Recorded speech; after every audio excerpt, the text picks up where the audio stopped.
जय श्री कृष्णा। आज शनिवार के दिन आइए सुनते हैं शनिदेव और सूर्यदेव की यह कथा। धर्म ग्रंथों के अनुसार सूर्य की द्वितीय पत्नी के गर्भ से शनिदेव का जन्म हुआ। जब शनिदेव छाया के गर्भ में थे तब छाया भगवान शंकर की भक्ति में इतनी ध्यान मग्न थी कि उसने अपने खाने पीने तक शुद्ध नहीं थी, जिसका प्रभाव उसके पुत्र पर पड़ा और उसका वर्ण श्याम हो गया। शनि के श्याम वर्ण को देखकर सूर्य ने अपनी पत्नी छाया पर आरोप लगाया कि शनि मेरा पुत्र नहीं है। तभी से शनि अपने पिता से शत्रु भाव रखते हैं।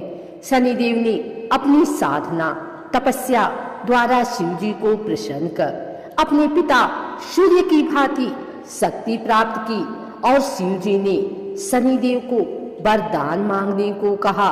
तब शनिदेव ने प्रार्थना की कि युगों युगों में मेरी माता छाया की पराजय होती रही है।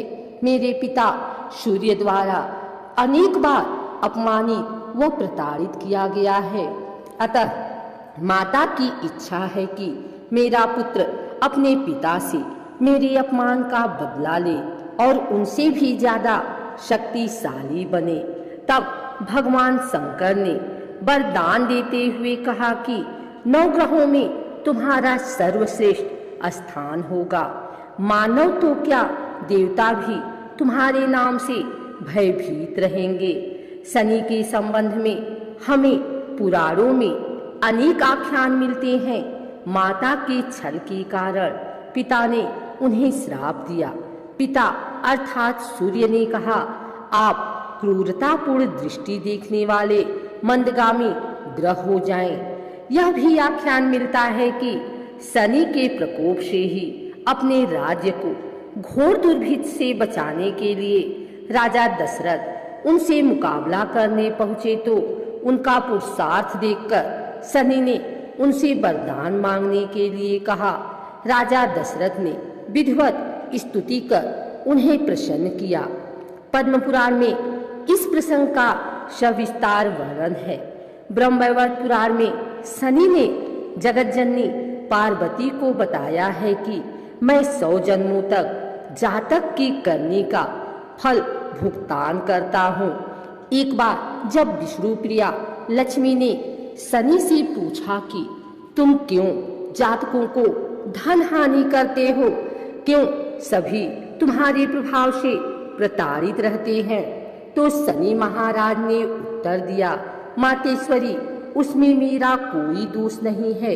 परमपिता परमात्मा ने मुझे तीनों लोकों का न्यायाधीश नियुक्त किया हुआ है, इसलिए जो भी तीनों लोकों के अंदर अन्याय करता है उसे दंड देना मेरा काम है। एक आख्यान और मिलता है कि किस प्रकार से ऋषि अगस्त ने जब शनि देव से प्रार्थना की थी तो उन्होंने राक्षसों से उनको मुक्ति दिलवाई थी।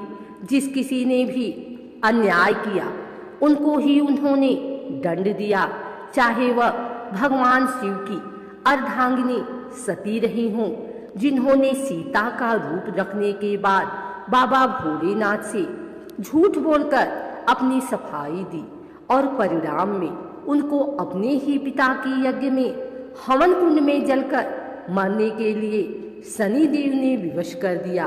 अथवा राजा हरिश्चंद्र रहे हों, जिनके दान देने के अभिमान के कारण सप्तनिक बाजार में बिकना पड़ा और शमशान की रखवाली तक करनी पड़ी। या राजा नल और दमयंती को ही ले लीजिए, जिनके तुच्छ पापों की सजा के लिए उन्हें दर दर का होकर भटकना पड़ा और भुनी हुई मछलियां तक पानी में तैरकर भाग गई।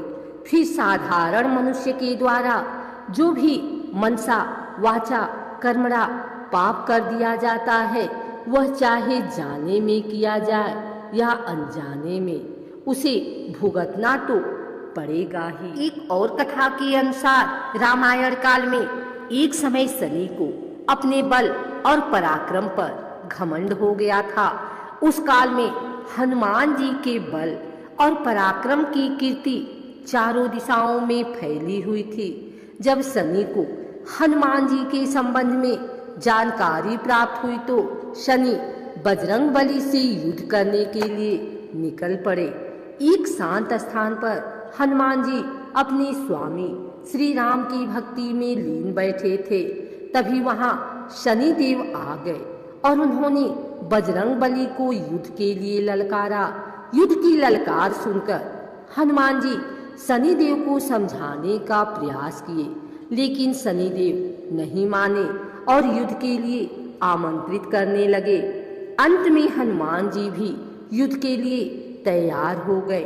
दोनों के बीच घमासान युद्ध हुआ। हनुमान जी ने शनि को बुरी तरह परास्त कर दिया।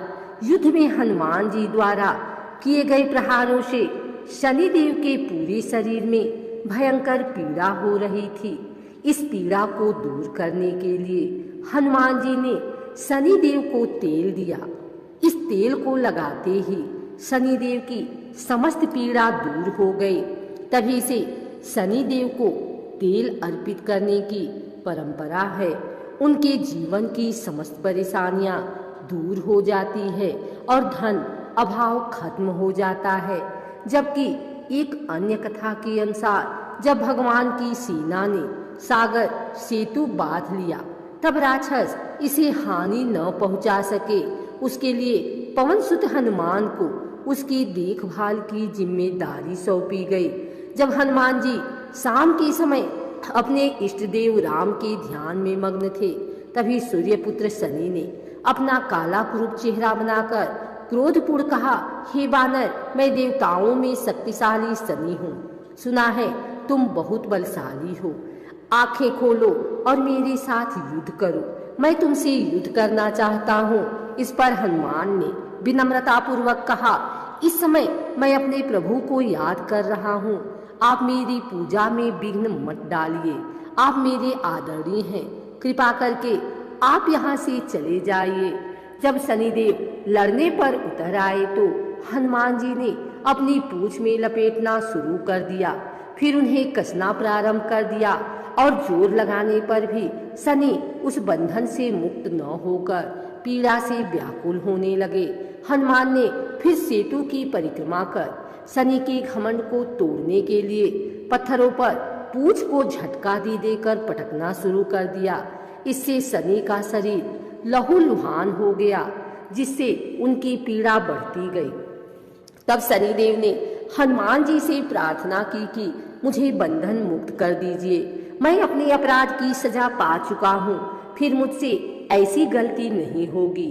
तब हनुमान जी ने जो तेल दिया उसे घाव पर लगाते ही शनिदेव की पीड़ा मिट गई। उसी दिन से शनिदेव को तेल चढ़ाया जाता है, जिससे उनकी पीड़ा शांत हो जाती है और वे प्रसन्न हो जाते हैं। हनुमान जी की कृपा से शनि की पीड़ा शांत हुई थी। इसी वजह से आज भी शनि हनुमान जी के भक्तों पर विशेष कृपा बनाए रखते